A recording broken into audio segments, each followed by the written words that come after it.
Hello guys, welcome to info and short channel. நாம் இந்த video எதை பற்றி பார்க்க போகிறோன்னா, நகல் ஸ்மார்ட் கார்டு எப்படி அப்ளை பண்ணுறது. அதாவது நம்ம பழைய ஸ்மார்ட் கார்டு தொலைஞ்சிட்டாலோ இல்லைனா உறுப்பினர் சேர்த்தது இல்லை நீக்கினதுக்கு சம்மந்தமாக நம்ம பழைய ஸ்மார்ட் கார்டில் அப்டேட் எதுவும் இருக்காது. நம்ம அப்டேட் பண்ண ஸ்மார்ட் கார்டு வேணும்னா கண்டிப்பாக நம்ம நகல் ஸ்மார்ட் கார்டு, அதாவது புது ஸ்மார்ட் கார்டு அப்ளை பண்ணி வாங்குற மாதிரி இருக்கும். அந்த நகல் ஸ்மார்ட் கார்டு எப்படி அப்ளை பண்ணுறதுங்க பற்றி தான் இந்த வீடியோவில் நம்ம தெளிவாக பார்க்க போகிறோம். இந்த நகல் ஸ்மார்ட் கார்டு அப்ளை பண்ணுறதுக்கு என்னென்ன தேவைன்னு பார்த்தீங்கன்னா, நம்ம ஸ்மார்ட் கார்டில் ரிஜிஸ்டர் பண்ண மொபைல் நம்பர் மட்டும் போதும். அதுக்கு ஒரு ஓடிபி வரும். அப்புறம் ஒரு ₹50 பே பண்ணுற மாதிரி இருக்கும். அது மட்டும் இருந்தால் போதும். நம்ம நகல் ஸ்மார்ட் கார்டு ஈஸியாக அப்ளை பண்ணி 15 நாளில் நம்ம வீட்டு அட்ரஸ்க்கே போஸ்ட்டில் வந்துடும். இதில் நம்ம எப்படி அப்ளை பண்ணுறதுன்னு பார்க்கலாம். வாங்க வீடியோக்குள்ளே போகலாம். ஃபஸ்ட்டு கூகுள் ஓப்பன் பண்ணிங்க. கூகுள் ஓப்பன் பண்ணிவிட்டு அதில் டிஎன்பிடிஎஸ் அப்படின்னு டைப் பண்ணிக்கோங்க. இப்போ ஃபஸ்ட்டு அவரை லிங்கை கிளிக் பண்ணிக்கோங்க. கிளிக் பண்ணிங்கன்னா ஸ்மார்ட் கார்டு வெப்பேஜ் ஓப்பன் ஆகும். இதில் வந்து பயனர் உள்நுழைவு அப்படின்னு ஃபஸ்ட்டு இருக்கிற ஆப்ஷனை கிளிக் பண்ணிக்கோங்க. கிளிக் பண்ணிவிட்டு உங்கள் ஸ்மார்ட் கார்டில் ரிஜிஸ்டர் பண்ண மொபைல் நம்பர், கண்டிப்பாக அந்த நம்பர் தான் கொடுத்தாகணும். ஸ்மார்ட் கார்டில் எந்த நம்பர் ரிஜிஸ்டர் பண்ணியிருக்கீங்களோ அந்த நம்பரை கரெக்டாக என்ட்ரு பண்ணிக்கோங்க. நீங்கள் அரிசி அந்த மாதிரி வாங்கும்போது உங்களுக்கு நம்பருக்கு ஒரு மெசேஜ் வரும்ல, அந்த ஒரு மொபைல் நம்பர் தான் இதில் டைப் பண்ணணும். டைப் பண்ணிவிட்டு கீழே உள்ள கேப்சாவை டைப் பண்ணிக்கோங்க. டைப் பண்ணிவிட்டு பதிவு செய் அப்படிங்கிறத கிளிக் பண்ணிங்கன்னா உங்கள் ரிஜிஸ்டர் பண்ண மொபைல் நம்பருக்கு ஒரு 7 டிஜிட்டில் ஒரு ஓடிபி வரும்.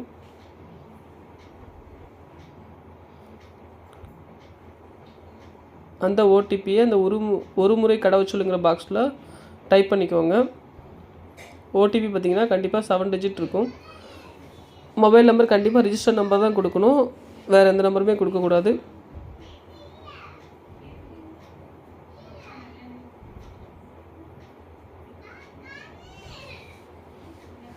இந்த ஓடிபி பார்த்திங்கன்னா ஒரு 300 செகண்ட் வேலிட் இருக்கும். 300 செகண்ட் கழித்து உங்களுக்கு ஓடிபி வரல அப்படின்னா திரும்ப ரீசன் கொடுத்துக்கலாம்.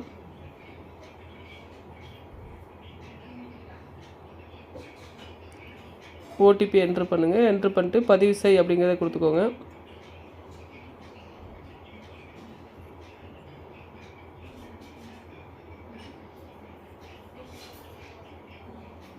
இப்போ பார்த்தீங்கன்னா உங்கள் ஸ்மார்ட் கார்டு டீட்டெயில் எல்லாமே இதில் காமிக்கும். உங்கள் குடும்ப தலைவர் பெயர், குடும்ப அட்டை நம்பரு, எத்தனை பேர் நினச்சிக்கிங்க எல்லா நம்பரும் காமிக்கும். இது ரெண்டாவது ஆப்ஷன் பார்த்தீங்கன்னா நகல் மின்னணு குடும்ப அட்டை அப்படிங்கிற ஆப்ஷன் இருக்கும். அதில் போனீங்கன்னா ஏற்கனவே அப்ளை பண்ணியிருந்தாலும் கீழே காமிக்கும். அப்படி இல்லைனா புதிய கோரிக்கையை கிளிக் பண்ணிக்கோங்க. கிளிக் பண்ணிட்டு கீழே வந்தீங்கன்னா பிரகடனம் இதை பார்த்தீங்கன்னா 2 ஸ்டெப் இருக்கும். பணம் செலுத்துக, நகல் குடும்ப அட்டை அச்சிடுதல் செயல்முறையில், அது வந்து நகல் குடும்ப அட்டை அச்சிடுதலை கிளிக் பண்ணிங்கன்னா இந்த மாதிரி ஓப்பன் ஆகும். இதில் கீழே பார்த்தீங்கன்னா பேமெண்ட் டீட்டெயில் கேட்டிருக்கும். கண்டிப்பாக இதில் கீழே வந்து பார்த்திங்கன்னா பேமெண்ட் டீட்டெயில் கேட்டிருக்கும். அதனால் நீங்கள் ஃபஸ்ட்டு பணம் செலுத்தும் முறை அப்படிங்கிறத ஃபஸ்ட்டு முடிச்சுக்கணும். பணம் செலுத்தும் முறையை கிளிக் பண்ணிக்கோங்க. கிளிக் பண்ணிங்கன்னா கிளிக் பண்ணிவிட்டு கார்டு ஹோல்டர் நேம், யார் குடும்பத் தலைவரோ அவங்க நேம் டைப் பண்ணிக்கோங்க. அப்புறம் ஸ்மார்ட் கார்டு நம்பர் அதையும் டைப் பண்ணிக்கோங்க. அப்புறம் ரிஜிஸ்டர் நம்பர், மொபைல் நம்பர், நீங்கள் ஸ்மார்ட் கார்டில் நினச்சிக்க மொபைல் நம்பரையும் டைப் பண்ணிக்கோங்க. டைப் பண்ணிவிட்டு டிஸ்ட்ரிக், நீங்கள் எந்த டிஸ்ட்ரிக் அப்படிங்கிறத சூஸ் பண்ணிக்கோங்க. பார்த்தீங்கன்னா கீழே அமௌண்ட் வந்து ₹50 போட்டிருப்பாங்க. அந்த ₹50 நம்ம பே பண்ணுற மாதிரி இருக்கும். இப்போது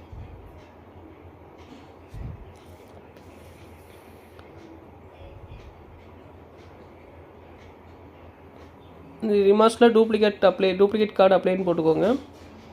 கீழே பார்த்தீங்கன்னா மறுபடியும் டீட்டெயில் கேட்கும். Name, mobile number, date of birth, card ஹோல்டரோட மொபைல் டேட் ஆஃப் பர்த், குடும்பத் தலைவர் டேட் ஆஃப் பர்த் வந்து நம்ம ஸ்மார்ட் கார்டிலே இருக்கும். அந்த டேட் ஆஃப் பர்த்தில் என்ட்ரு பண்ணிக்கோங்க.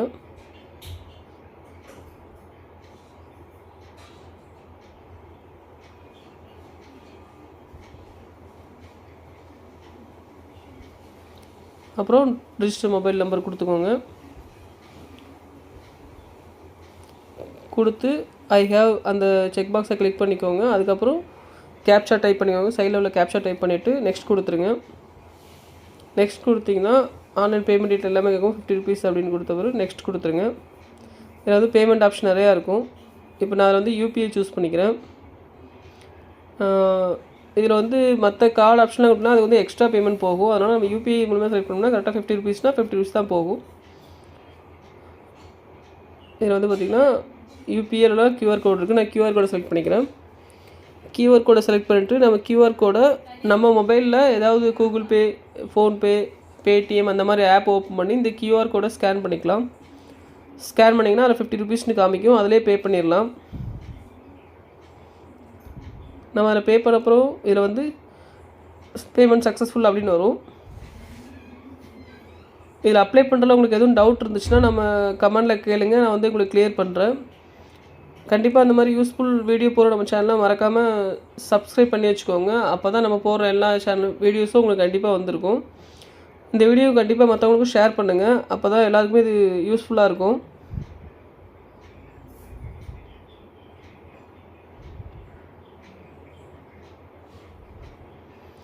இந்த மாதிரி ஸ்மார்ட் கார்டு சம்மந்தமாக உங்களுக்கு வேறு எதுவும் வீடியோ வேணும், வேறு எதுவும் அப்டேட் வேணும்னா கூட என்கிட்ட கமெண்ட் பண்ணுங்கள். நான் கண்டிப்பாக அடுத்த வீடியோ உங்களுக்கு நான் அதை பற்றி கண்டிப்பாக போடுறேன். இப்போ கியூஆர் கோடை கிளிக் பண்ணிட்டு பேமெண்ட் ஆயிடுச்சு. பேமெண்ட் ஆனப்புறம் பார்த்திங்கன்னா நம்ம நெக்ஸ்ட் பேஜில் வந்தீங்க பேமெண்ட் சக்ஸஸ்ஃபுல் அப்படின்னு ஒரு லெட்டர் மாதிரி வரும்.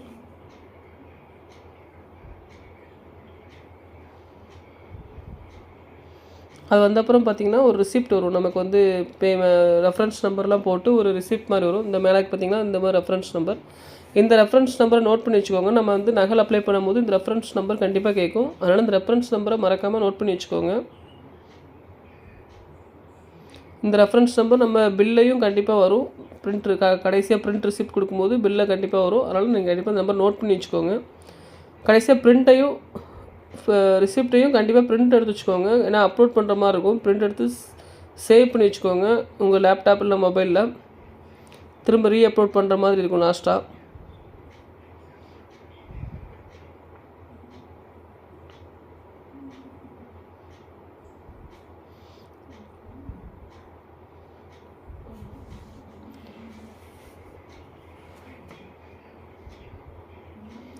இந்த ரிசிப்டை நம்ம லாஸ்ட்டாக நகல் அப்ளை பண்ணும்போது அதில் வந்து நம்ம ரெஃபரன்ஸ் நம்பரையும் ரிசிப்டையும் அப்லோட் பண்ணணும். இப்போ பேமெண்ட் வந்து கம்ப்ளீட் ஆயிடுச்சு. இங்கே பார்த்திங்கன்னா ஒரு ட்ரான்சாக்ஷன் இருக்குது சக்ஸஸ்ஃபுல்லி கம்ப்ளீட் வந்துருச்சு. அதுக்கப்புறம் பார்த்திங்கன்னா கீழே டவுன்லோட் ரிசிப்ட் அப்படின்னு ஆப்ஷன் இருக்கும். கீழே டவுன்லோட் கொடுத்துக்கோங்க. பேமெண்ட் அந்த ரெஃபரன்ஸ் நம்பர் நோட் பண்ணி வச்சுக்கோங்க. கீழே டவுன்லோட் கொடுத்துக்கோங்க.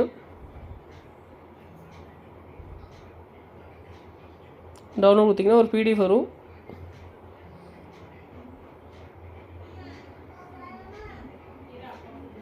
அதில் கீழே பிரிண்ட்டுங்கிற ஆப்ஷன் இருக்கும். பிரிண்ட்டு கொடுத்திங்கன்னா சேவ் PDF அப்படின்னு சைடில் கொடுத்துக்கோங்க.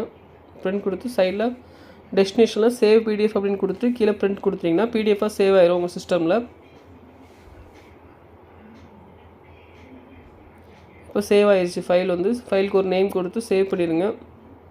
நான் பில் அப்படின்னு கொடுத்து இந்த ஃபைலை சேவ் பண்ணி வச்சுக்கிறேன்.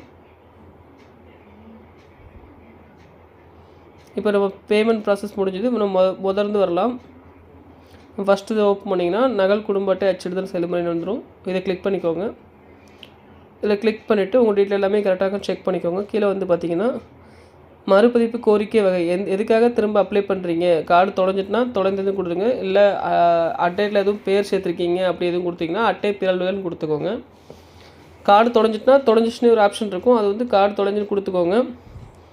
இல்லை அப்டேட் பண்ணியிருந்தீங்கன்னா அட்டை பிறழ்வுகள்னு தெளிவாக கொடுத்துக்கோங்க. அட்டை பிறழ்வுகள்னால் இப்போ பேர் நீக்கியிருந்தீங்கன்னா இந்த ரீசல் வந்து நாங்கள் வந்து பேர் நீக்கியிருக்கோம் அப்படின்னு கொடுத்துருங்க.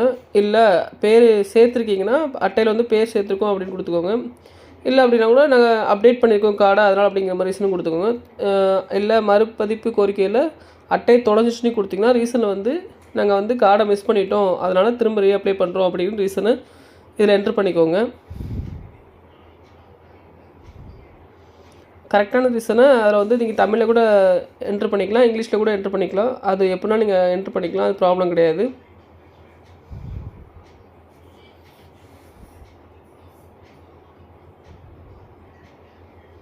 அப்புறம் பார்த்தீங்கன்னா கீழே இந்த குறிப்பி நம்ம ஆல்ரெடி நோட் பண்ணி வச்சிருந்தோம்னா ரெஃபரன்ஸ் நம்பர் பில்லில் வந்து ரெஃபரன்ஸ் நம்பரை நோட் பண்ணிக்கிறோம்.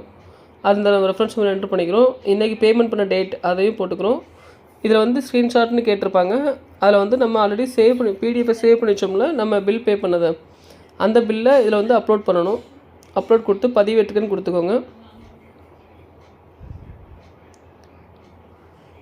இப்போ பதிவேற்றம் ஆயிடுச்சு. இப்போ வந்து எல்லாமே அப்டேட் ஆகிடுன்னு பார்த்துட்டு கீழே வந்து அந்த செக் பாக்ஸை கிளிக் பண்ணிக்கோங்க. கிளிக் பண்ணிவிட்டு நான் மேலே கூறு எல்லாமே கரெக்டானது தான் அப்படின்னு சொல்லிட்டு கிளிக் பண்ணிவிட்டு தொடர்க அப்படின்னு கொடுத்துருங்க.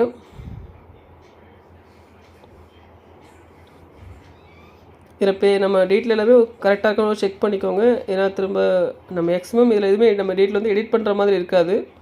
நம்ம டீட்டெயில் எல்லாமே கரெக்டாக ஷோ ஆகும். கரெக்டாக இருக்கா அப்படின்னு பார்த்துக்கலாம். இந்த அட்டை நகல் வந்து கண்டிப்பாக பேர் சேர்த்தால் இல்லைனா பேர் வந்து ரிமூவ் பண்ணியிருந்தீங்கன்னா இல்லை நம்ம கார்டை மிஸ் பண்ணிட்டீங்கன்னா மட்டும் இந்த நகல் அப்ளை பண்ணுங்கள். ஆல்ரெடி கார்டு நம்ம கையில் இருக்குது, எந்த அப்டேட்டும் பண்ணலன்னா நகல் அப்ளை பண்ணாதீங்க. இதுக்கு வந்து ஒரு 50 ருபீஸ் மட்டும் தான் பே பண்ணணும். இது அப்ளை பண்ணி உங்களுக்கு 15 நாளே நமக்கு வந்து டூப்ளிகேட் கார்டு இந்த நம்ம ஸ்மார்ட் கார்டு உள்ள அட்ரஸ்க்கு வீட்டுக்கே போஸ்ட்டில் வந்துடும்.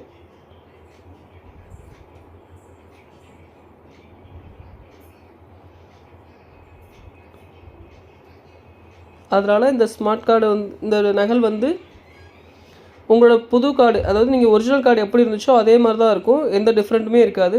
நீங்கள் புதுசாக பழைய கார்டு எப்படி வச்சுருந்தீங்களோ அதே மாதிரி தான் நகல் வந்து வரும் போஸ்ட்டில்.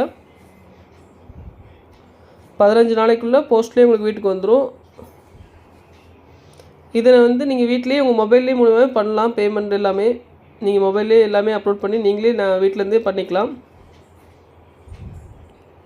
அப்படி யாருக்கும் அப்ளை பண்ணி தரனா கூட நீங்கள் எனக்கு வந்து நான் கீழே கமெண்ட் பண்ணுங்கள். நான் என்னோடய மொபைல் நம்பர் தரேன். அதுக்கு டீட்டெயில் அனுப்புங்க. நானே உங்களுக்கு ஒன்று அப்ளை பண்ணி தரேன். எதுவும் ப்ராப்ளம் கிடையாது. வேறு எதுவும் டவுட் அப்படின்னா கூட நீங்கள் கமெண்ட் பண்ணுங்கள். நான் உங்களுக்கு கிளியர் பண்ணி விட்றேன். ஸ்மார்ட் கார்டு சம்மந்தமாக இல்லை உங்களுக்கு ஈஸியாக எதுவும் சம்மந்தமாக எதுவும் டவுட் இருந்தால் கூட நீங்கள் கமெண்ட் பண்ணுங்கள். நான் உங்களுக்கு வந்து கண்டிப்பாக கிளியர் பண்ணுறேன்.